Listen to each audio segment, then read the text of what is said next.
Oh, goodness.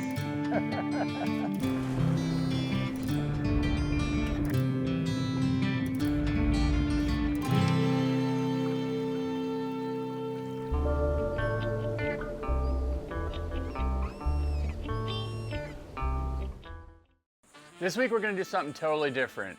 We're going to call this one the Reef to Ranch. We're going to head up to Lake Wales, which is in the center of the state below Orlando, and we're going to look for Osceola Turkey. And after that, we're going to head to the East Coast out of Stuart, get offshore, and look for those sailfish. I actually met Philip a couple years ago on social media. I was following him, and I was seeing the fish that he was catching, the game that he was taking, and it really kind of drew me to him that this is the guy that really exemplifies what a true Florida sportsman is.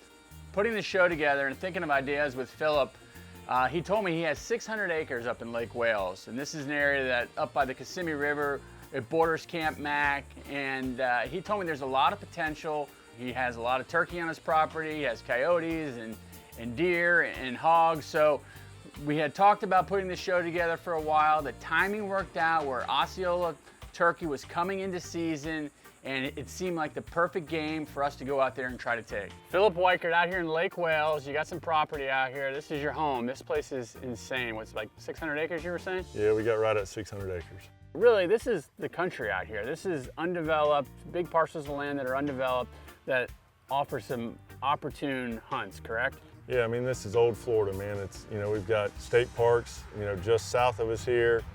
Our place borders a state park. You know, it's where you get to see the real Florida. So turkey season's opening up. We're, you know, this weekend's the opening day of it. And it's one of the most prized birds, correct? It's the toughest turkey to kill.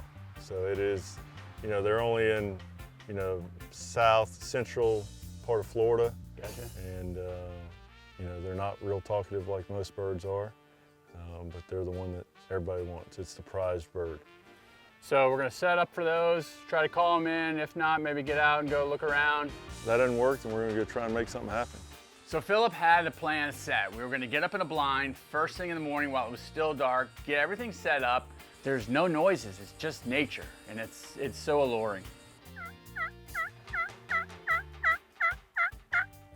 Oh man, we sat in the blind, responded, heard them, didn't hear anything for a while, heard them again, heard another bird off to the side of us, but you know, it never happened. It never materialized, and I started to lose faith. I'm thinking, this is it, you know, this is our one shot.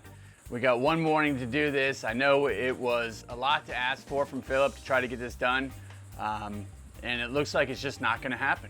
So Philip decides we're gonna get out of the blind, we're gonna get in the side-by-side, and we're gonna drive around this property and we're gonna look for them. We're gonna try to do a stalk. Now, granted, it's hard enough to call them into you on a blind. To stalk a bird that has eagle eyes is even that much harder. So my hopes of killing one now are down, but he's hopeful that we can ride around, we can find a bird, and that's what we do. We just hop in that 4x4 and just start driving around his property, and lo and behold, amazingly, adjacent to his property is a giant sod farm. We pull up onto this side road and we look out in the distance and there's turkeys. This is where they've been sitting. This is where they must have been going in the morning. We had to park the 4x4 probably a half a mile from where we needed to get to, and it was full-blown just wooded area that you had to hike through to get to where these birds were. And again, we don't really know where they're gonna come out, so we're just hoping that wherever we pop out, it's in the right neighborhood, and we happen to land right in the perfect spot of where these birds were coming. All right, George, let's walk up here and see if we can see these birds up here.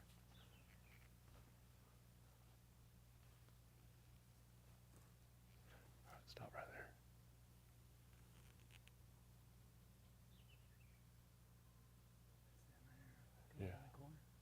Yeah, they're still coming. Oh yeah, they're coming. There's the three of them are still coming. They're probably. You think they'll make their way up this road? That's gonna be our only chance. Is hopefully they'll come right up this road here and on the edge of our property line. All right, come on, let's slip back and set up here. Real-Time Florida Sportsman is brought to you by Power Pole, Swift, Silent, Secure.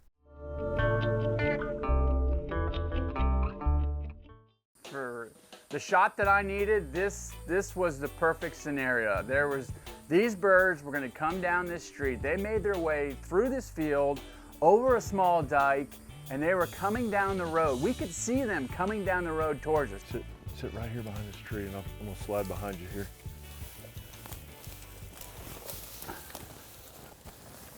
Just wait for them to come around that corner. They're gonna come right around that corner. When they do, just try and, if you can, they're probably gonna be bunched up. If you get a chance, one to separate. That's what we Aim want. for the neck. Aim for the middle of the neck. Squeeze the trigger off. All right, I'm taking safety off. All right.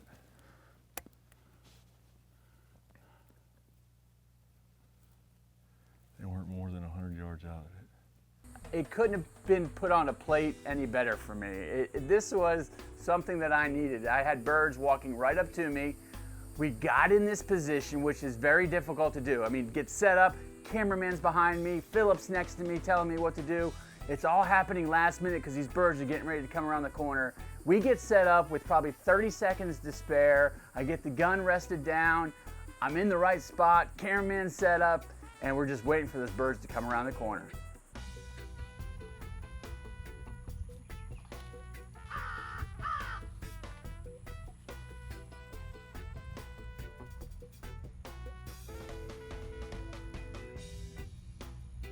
There's 3 birds. I have 3 birds in the sight. I'm shooting a 12 gauge. If I fire at this point, I'm gonna hit 3 birds. And Philip's whispering in my ear, wait for one of them to break away, wait for one of them to break away. And I know if I shoot now, I'm gonna kill 3, and that wouldn't be good. So I'm waiting. And lo and behold, one breaks off to the side just enough. You can see that this bird is getting nervous. Shoot that back one. Right now, get him. Nice. Nice work. Nice. Good job, George. Atta boy. Atta boy. Atta boy. Hey, buddy. God. Nice. Got him. All right, come on, let's check him out. Oh man, they came right around the corner like we thought, buddy. God, look at that. Check out his beard here. Is it a good one? Yes, good bird. He's got probably a 9-10 inch beard, I think. Solid inch spurs, maybe 1.25 inches. Yeah, that back one finally, he separated just enough that you could take just one out of there. That's your first turkey? The first Osceola. First Osceola. I got one in Tennessee before. Nice. Eastern, but this is my first Osceola. What a neat experience, man. What a cool place you have out here. I mean, Philip does this. I mean, he's out here, he lives this life. Kind of call it the ranch to reef life. He fishes and hunts and... Pretty birds. Yeah, we watched these birds come probably we saw 1,000 yards. Yeah, we were a mile away. We spotted them. We drove the 4-wheeler around, got in front of them, got set up. Almost like a stalk, right? I mean, just pretty much, yeah. Yeah, we had all of about 30 seconds to spare before these birds showed up. We didn't think you guys were gonna make it back. We ran back to the 4-wheeler to get the decoys. We didn't even need them. Barely got back in time. I'm glad we hustled.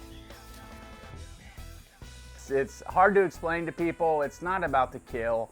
It's not about killing an animal. It's not about that. It's about getting out there and being a part of nature and just experiencing everything. It's like the fishing. It's not always about the catching. It's not about the killing. It's about the day. It's about the preparation. It's about the camaraderie. This is really what being a Florida sportsman is all about. Talking with Phil, he was telling me too that this land that he owns, they're trying to turn it into a Florida conservation easement where, in essence, that they sell this back to the state and promise that this land is never developed. So you can see his true roots, that he loves the woods, he loves the natural, habitat, and wants to keep things just the way they are out there.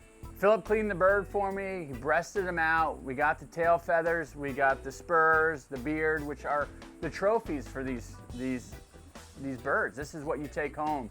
You lay these feathers out and you make a trophy out of them. And talking to Philip during this, we laid the plans for the next portion of this trip. Our reef section to the reef to ranch. We were going to head offshore. and experience something that Philip does on a lot of weekends as well. He heads to the East Coast, to my home waters, and spends his day out in the blue water. Real-Time Florida Sportsman is brought to you by Eagle Claw Trocar, the sharpest fish hooks in the world.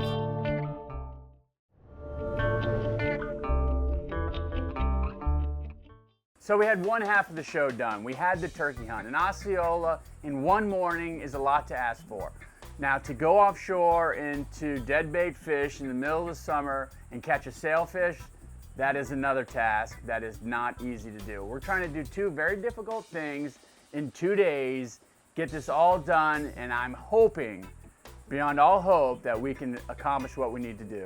Now, I spend my own time doing this as well, but not this traditional deadbait that Philip does. Philip, he participates in these deadbait tournaments, which is very popular in the Stuart region, and it's a big boys game. You're gonna come out here, you better be ready. Philip is normally fishing at a big sport fisher.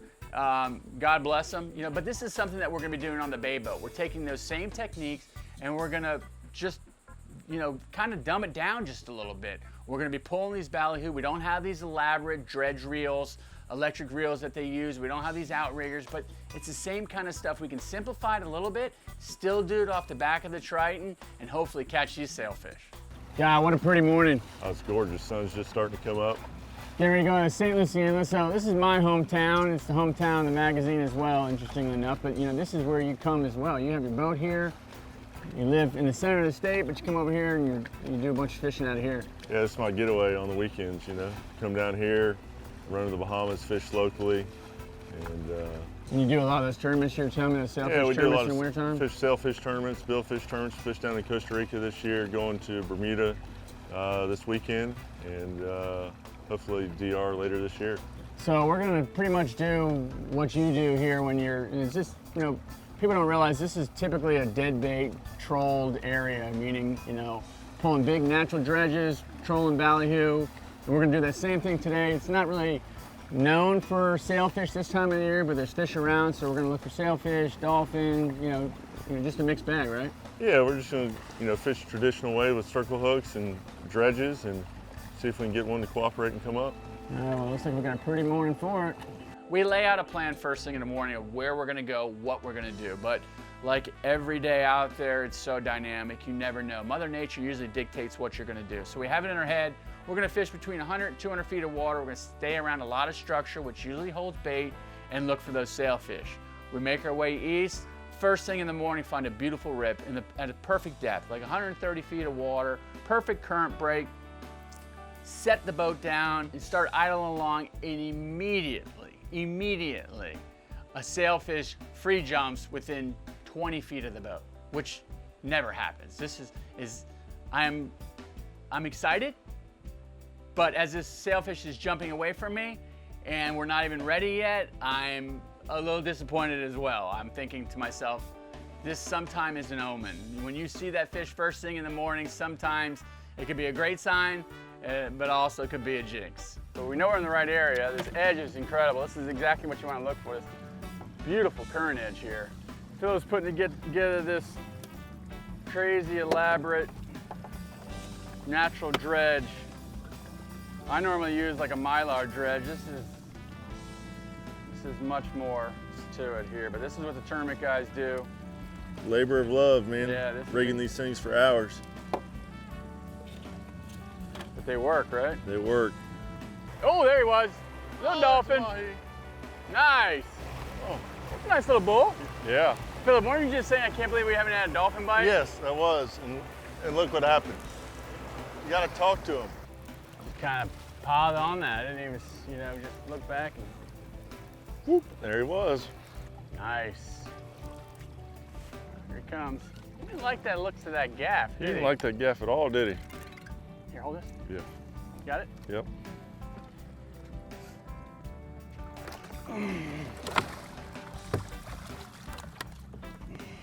Got him in the dredge. Nice little bull. Look at that trocar right in the corner of the mouth. Look at those colors. Call them the perfect game fish. They jump, they're beautiful, they're great eating. Came up and just ate that Ballyhoo there, that circle hook. Trocar got him right in the corner. Look at the blues on him. Nice little bull. Throw him in the Yeti.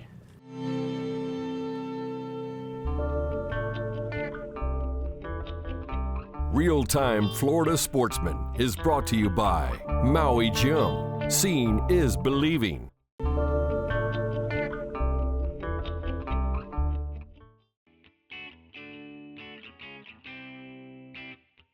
Trolling how we are today is made a lot easier with this Mercury and the interface of Ray Marine Autopilot. I tell you, it's just Philip and I fishing today, and having that autopilot, we can just set it on a course and forget about it. And also, with Mercury SmartCraft gauges, we can set a designated RPM and keep that RPM so we hold a perfect trolling speed. Having that autopilot and that SmartCraft trolling feature really frees us up. It enables us to spend the time and watch the baits, which is so important in this type of fishing. So we set right back up, same exact area. We have an area where we've caught a fish, we're seeing some flying fish, we see a free jumper. Right off in the distance, Philip makes the turn, gets the boat in front of him, and Philip's got a sailfish on. There he is. That's him. There he is. Nice. Good job, Philip.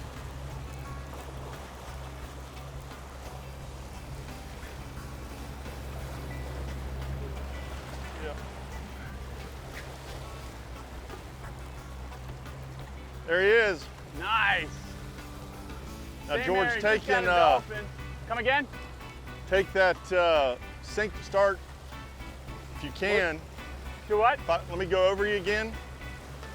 He's going away now. Sink that bait. Sink it? Yeah, sink it, and then let it sink for 10 seconds or so, and then slowly reel it back. Oh, don't tell me he just came off. Son of a gun. He's off? Yeah, he came off. Oh, that's part of it. Spirits are low now. It's midday. We're not seeing a lot of fish. We lose that fish, and we're covered back up with bonita, and we decide, let's make a move. Let's run 7 miles back to the south where we first started in the morning, get reset back up, and hopefully get that late afternoon bite. So now it's like 5 o'clock. I'm making the run back to the south, and it was like somebody put this fish here. The wind had kicked up from the east at this point, created a little bit of a swell, and this fish was actually surfing down sea. Now this is kind of a common thing that you see in the wintertime here. We get these big swells and these fish will surf down sea in the waves. I pull the Triton into neutral, make a quick turn, Philip gets a ballyhoo out, and we can see this fish swimming down sea right towards us. Oh, he just bit me, just ate me. He ate him. One fellas. Did he get you? Yeah, I got him. Got him! Whatever it is. There he is. Nice job! Yes, yes, yes, yes. Oh my God, we literally almost ran him over. There he is. All right, slow me down a little bit there, George. God, that was awesome, Philip. We saw him, we were moving to another spot running 7 miles south. We were going along at 30 miles an hour and I ran right over the top of that fish. I saw him surfing down sea, just made a slow down, Turn to the left a little bit. Quick turn. Watch, he's getting ready to jump maybe. As soon as that lead, here he comes right here. There he is. The show. So George, as soon as this He's on. hits the rod tip or the mate grabs the leader or this right here, it's caught fish. We take and cut him off and go back to fishing. All right, beautiful fish, man. What a great way to catch him too. Oh, we struggled and struggled. It's late in the day. We were contemplating giving up. It's like that turkey coming, finding that turkey. We spent all morning looking for him. Didn't come into the blind. We got out, did something different, and it worked. Keep going.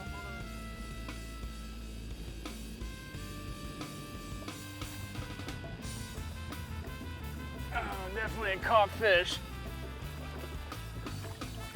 Ah, there he is, Philip. Nice one. Oh. All right. This thing looks. He's had a tough day. For sure.